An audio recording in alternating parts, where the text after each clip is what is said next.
자, 여러분 6주차 두 번째 강의 시작하겠습니다.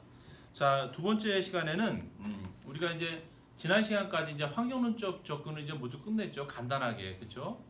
제일 처음에 경제적 환경, 정치적 환경, 그다음에 사회문화적 환경까지 해서 기업을 둘러싸고 있는 그런 어떤 외부 환경에 대한 일반적 환경에 대한 이야기를 간단하게 다루어 봤습니다. 오늘은 기업의 국제화 과정을 좀 이야기하고 싶은데 기업이 어떻게 국제화 되는 것인지. 그래서 크게 처음에는 어떨까요? 기업이 내수를 지향하겠지. 안에서 내수 지향하고 그 다음에 내수 지향하다가 역량이 높아지고 생산성이 증대되면 자국의 수요를 충분히 충당하고도 남을 만큼의 어떤 생산성을 갖게 되면은 공급이 과잉하게 되죠. 그래서 자기 제품에 대한 수요가 있는 또 다른 수요를 찾아서 나아가게 되죠. 시장을 다각화하게 되는 거죠. 그래서 수출이죠, 수출. 그 다음에 수출을 지향하게 되고 수출을 지향하면서 현지 시장에 대한 마케팅 정보도 입수하고 뭐 이렇게 해서 좀 더 해외 시장에 대한 의존도를 높여가겠죠. 그 다음에는 어떻게 될까요? 만약에 자기 기업의 매출이나 수익 구조에 있어서 내수 시장보다 해외 시장의 중요성이 높아지는 단계로 이렇게 진행을 하게 되면은 어떤 생각을 할까요? 우리 기업이 처음에는 내수가 높았는데 지금은 해외 시장의 의존도가 높아지고 전략적 중요성도 높더라. 그럴 경우에는 우리가 여기서 이렇게 생산을 해서 본국에 생산해서 수출만 할 게 아니라 직접 해외 시장이 중요하니까 그 시장에 진출하는 게 어때? 생산을 그쪽에서 하는 게 훨씬 낫지 않을까? 생산비도 저렴하고 해외 현지 시장에서의 마케팅 정보도 얻을 수 있고 물류비도 감소시킬 수 있고 이런 것들을 생각하게 되죠. 그렇죠? 그래서 만약에 그쪽 시장에 투자해서 성공적으로 운영하기도 하고 또 그 이상으로 진화를 해서 오히려 본사보다 본국에 있는 기업보다 해외 시장에 투자한 기업이 일부 영역에 있어서는 본사보다 훨씬 더 품질이 좋은 제품을 만들게 되고 그런 경우도 있을 수 있죠. 그러면 그쪽에서 오히려 생산을 해서 제3국으로 수출도 하고 이런 식으로도 발전을 하게 되겠죠. 그래서 기업의 국제화 과정을 보면 첫 번째는 내수 지향 단계, 그렇죠? 내수 지향 하겠죠. 우리가 생산과 마케팅만 갖고서 한번 표현을 해보면 내수, 이거 자국에서, 그렇죠? 자국에서 생산도 하고 마케팅을 하는 요 자국 내에서만 하는 그런 단계를 거치게 됩니다. 이 내수 지향 단계에서 뭐라고 그랬죠? 좀 더 발전하게 되면은 그렇죠? 이제 생산성이 높아져서 높아진 생산성을 또 다른 수요가 있는 곳으로 찾아가야 되니까 수출 지향 단계로 바뀝니다. 수출 지향.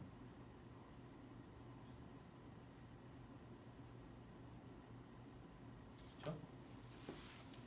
수출 지향 단계로 바뀌고 그래서 이런 경우는 어떻게 될까요, 여러분? 자국에서 생산하고 그다음에 마케팅도 하면서 여기서 생산된 제품이 어디로 가는 거예요, 여러분? 해외 시장으로 가는 거죠, 해외. 그렇죠? 해외 시장으로.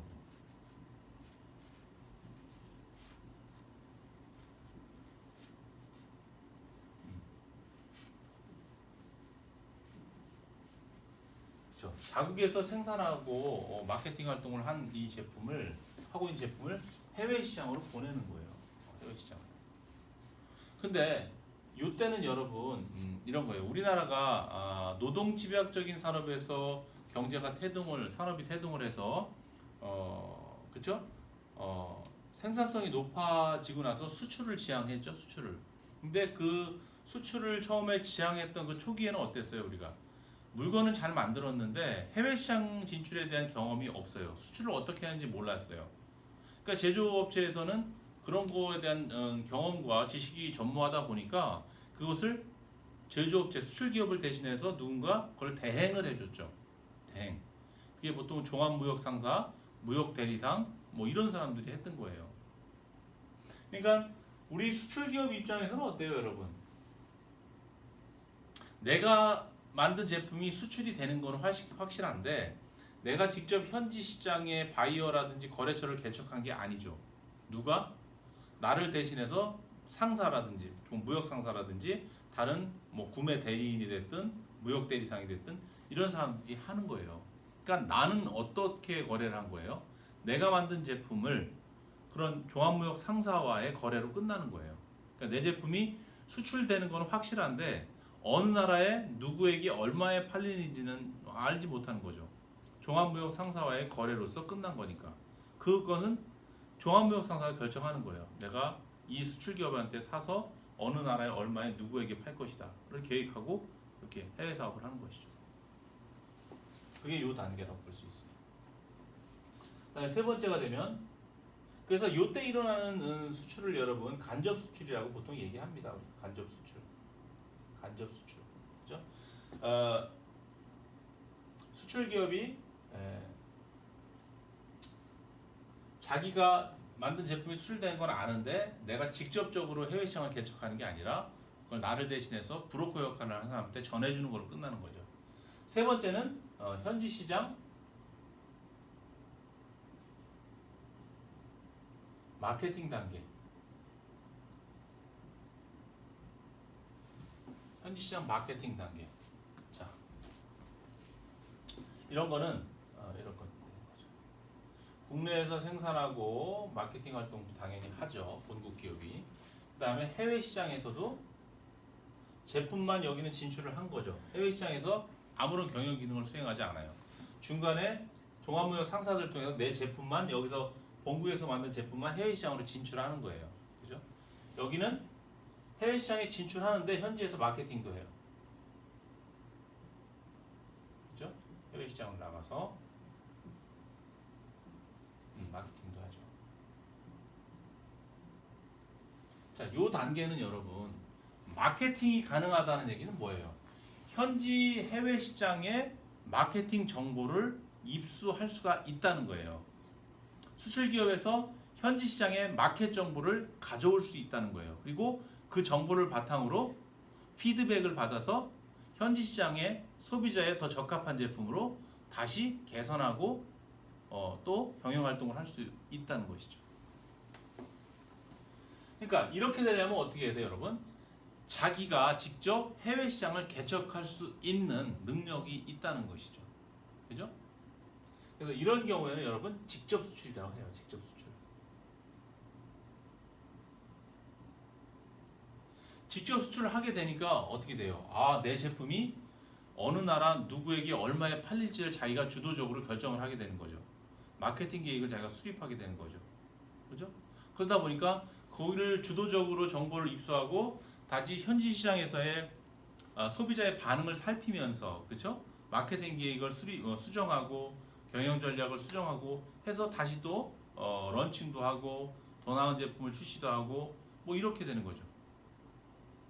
그래서 수출 지향 단계나 현지 시장 마케팅 단계는 결국은 수출을 하는 행위를 통해서 해외 시장을 진출하는 단계인데, 그러니까 자국의 자본이나 조직이나 인력이 진출하는 게 아니라 내가 만든 제품이 해외 시장에 진출하는 단계인데 그 성격이 좀 다른 거죠. 똑같이 수출하더라도 얘 같은 경우는 현지 시장의 마케팅 정보를 전혀 입수할 수가 없는 거예요, 제조기업이. 근데 여기 같은 경우는 내가 주도적으로 내 제품에 대한 현지 시장의 마켓 정보를 입수할 수 있는 그런 형태의 단계인 거죠. 그러니까 우리나라에서 초반에는 이런 간접 수출을 지향하다가 많은 제조업체에서 어떻게 된 걸까요, 여러분? 차츰차츰 시간이 지나다 보니까 국내에서의 어떤 그 매출 비중보다 해외 매출이 이제 더 많아지기 시작한 거예요. 그리고 어느 순간인가 국내 시장보다는 우리 기업이 해외 시장에 대한 중요도가 많이 높아진 거죠. 그러니까 어떤 생각을 하냐면, 야, 우리가 언제까지나 종합무역 상사라든지 무역 대리상을 통해서 이렇게 간접 수출만 할 수 있겠냐. 지금 우리 재무 구조를 보니까 해외 시장의 중요성이 이렇게 높아지고 있는데 우리도 언제까지나 그네들한테 의존하지 말고 자체 조직에서 해외 시장을 개척하고 수출 업무를 할 수 있는 그런 부서를 만들고 그런 인력들을 충원하자 이렇게 되죠. 그러면서 기업 내부에 뭐 국제사업부, 해외 수출사업부 이런 것들이 생겨나기 시작합니다. 그러면서 거기에 적합한 인재도 이렇게 뽑아오고 이렇게 되겠죠. 어떻게 될까요? 처음에 우리 노동집약적인 산업의 제조기업의 수출을 전담시키기 위해서 육성했던 종합무역 상사와 같은 그런 기업들의 존재 이유가 많이 사라졌겠죠. 자기들이 직접 하니까 수출기업 자체적으로 할 수 있는 능력이 있다 보니까 종합무역 상사에 대한 필요성이 많이 급감하게 되고 그 이후로 많이 상사업이 없어지기 시작하죠. 지금 남아있는 종합무역 상사 별로 안 되죠. 뭐 대기업 계열의 일부 기업들, 삼성물산이라든지 뭐 LG 종합상사 이런 기업들이죠. 이런 기업들은 원래는 그러면은 그런 뭐 해외 시장 조사라든지 뭐 수출 대행 뭐 이런 것들을 건수가 줄어들면 이런 기업들은 벌써 사라졌어야 되는데 그럼 왜 존재하고 있을까요? 이 기업들은 대부분의 상사업들이 이제 없어졌는데 이 기업들은 다른 사업으로 다각화라는 거죠. 다른 사업으로 다각화. 그래서 뭐 건설업도 하고 뭐 제조업도 인수하고 인수합병을 통해서 문어발식으로 사업을 확장하면서 아직도 그 종합무역 상사로 설립된 그 기업들이 명맥을 유지하고 있는 거예요. 그럼 이 기업들은 업종이 뭐예요? 이렇게 물으면 어떨까요, 여러분? 업종이 뭐라고 얘기가 이제 곤란한 것이죠. 얼마 전에 삼성물산 제일모직도 인수했죠. 그런 거예요. 어쨌든 이런 단계로 가게 되고 직접 이제 할 수 있게 되는 것이죠. 이 단계를 거쳐서 여러분 만약에 해외 시장에서 성과가 아주 좋다. 야 우리 그쪽 국가에 제품이 아주 많이 팔리고 반응이 너무 좋아. 계속 발전할 것 같아. 성장세가 지속되고 있어. 차라리 우리 본국에서 만들어서 이렇게 수출하지 말고 그냥 이쪽 나라에서 한번 생산하는 게 어떨까? 그쪽 수요가 많으니까 이렇게 본국에서 만들어 수출하는 것보다 그렇죠? 이쪽에서도 현지 시장에서도 본국에서 만들어서 유통한 거 마케팅만 하지 말고 직접 공장을 짓고 생산하고 그죠? 마케팅도 하자. 그죠? 이런 단계로 되겠죠. 생산도 하고 마케팅도 하자.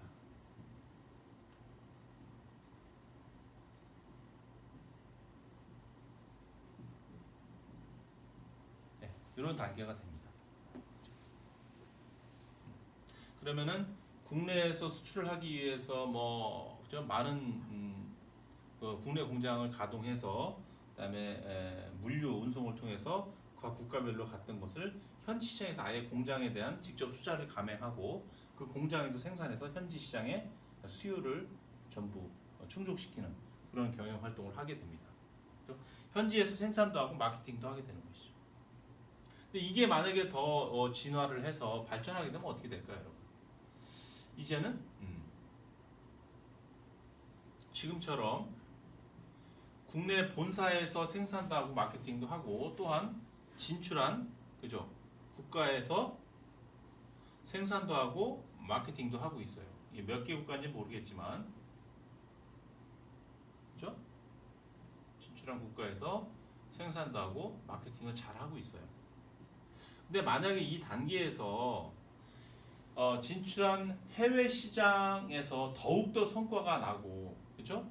또 시간이 지나다 보니까 일부 품목 같은 경우에는 본국인 본사에서 생산하는 것 제품보다 오히려 해외에서 생산한 제품이 훨씬 더 경쟁력 있고 제품이 좋더라. 이럴 경우에는 그죠? 본사 입장에서는 구조를 조정할 수가 있어요. 그리고 해외 자회사에 기능을 더 권한을 부여할 수가 있겠죠. 야 앞으로는 그 제품은 국내에서 생산한 것보다 오히려 이 해외 A 국가에서 생산한 것이 훨씬 더 디자인도 수려하고 기술력도 좋고 품질도 좋고 시장에서의 반응도 좋으니까 차라리 우리 쪽에서 생산을 중단하고 이쪽에서 전적으로 생산하는 걸로 하자.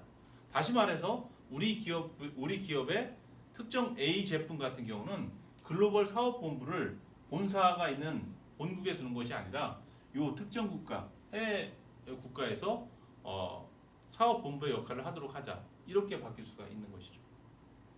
그렇죠? 그렇게 되면 어떻게 될까요, 여러분? 기존의 이 단계에서는 그 국가에 생산한 걸 그 국가 시장에서의 수요를 충당을 하는 역할을 했는데 여기서는 이제 그러한 개념을 넘어서게 돼요. 여기서 생산한 것이 그죠? 자국의 마켓에서도 통용되고, 그다음에 오히려 본국 본사 쪽으로도 수출이 되고, 또는 다른 나라 제3국으로도 수출을 하고, 그런 상황이 이제 벌어지게 되는 것이죠. 얘들도 마찬가지로 본사로도 수출을 하고 제3국으로도 수출을 하고, 여기도 마찬가지고, 이런 식으로 되겠죠. 그죠? 서로가 이런 식으로 국제화가 진행되게 됩니다. 그래서 이런 경우 같은 경우는 이제 네 번째는 현지 시장 생산 단계라고 할 수 있고, 여기는 세계 시장 지향 단계, 이렇게 볼 수 있겠네, 그죠? 그래서 이제 대부분 글로벌 기업도 이제 요 단계까지 이제 많이 가고, 요 단계까지 가는 경우도 있죠. 예를 들어서 뭐 휴레 패카드 같은 경우는 어때요? 처음에 싱가포르로 이렇게 자회사가 진출했는데, 처음부터 모든 기능을 주지 않았고 단계별로 해외 자회사의 기능을 업그레이드하는 쪽으로 갔죠. 처음에 유통만 하다가, 그죠? 그다음에 생산을 하면서 디자인 기능도 주고, 또 그리고 디자인 기능에 더해서 기획 기능도 주고, 이렇게 되는 거죠. 그다음에 그걸 넘어서서 프린터하고 뭐 전자계산기 같은 경우는 전 세계 글로벌 사업본부를 미국에 두는 게 아니라 싱가포르에 두는 거로 하자, 이렇게 의사결정을 내리기도 하고 했습니다. 근데 보통 일반적으로 이렇게 국제화 과정을 밟아가면서 보면은 내수 지향을 했다가 생산성을 높여서 수출 지향을 하고, 처음에는 수출할 능력이 안 돼서 중간에 브로커를 끼는 종합무역 상사나 무역 대리상 같은 거를 껴서 하는 간접 수출을 추구했다가, 그러다 보니까는 해외 시장의 비중이 높아져서 자기가 직접 해외 시장의 마켓 정보를 획득해야 되는 그런 필요성이 있다 보니까 어떻게 해요, 여러분? 직접 수출을 감행하게 되죠. 그래서 자기 자체 조직의 해외 사업부, 뭐 수출 사업부를 두고서 직접 수출을 하게 됨으로 인해서 해외 시장의 마켓 정보를 입수하게 되죠. 누구에게 얼마에 팔았는지, 또 고객들이 현지에서 요구하는 니즈가 무엇인지, 디자인을 개선을 해야 될 것인지, 기능을 추가 삭제해야 될 것인지, 이런 것들을 확인하게 되겠죠. 그 다음에 지나면은 이제는 현지 시장에서 생산을 해야 될 그런 필요성을 느끼고 현지 시장에 투자를 하게 되죠. 그리고 현지에 생산을 하고 거기서 더 발전하면 이제 글로벌 사업본부화가 되고, 자회사에서 만든 것들이 본국이나 제3국에도 수출을 하게 되는 그런 결과를 가져오게 됩니다. 그래요. 이렇게 해서 이번 시간에는 이렇게 단계별로 해서 국제화 과정을 간략하게 알아봤습니다. 그래요. 수고 많았습니다.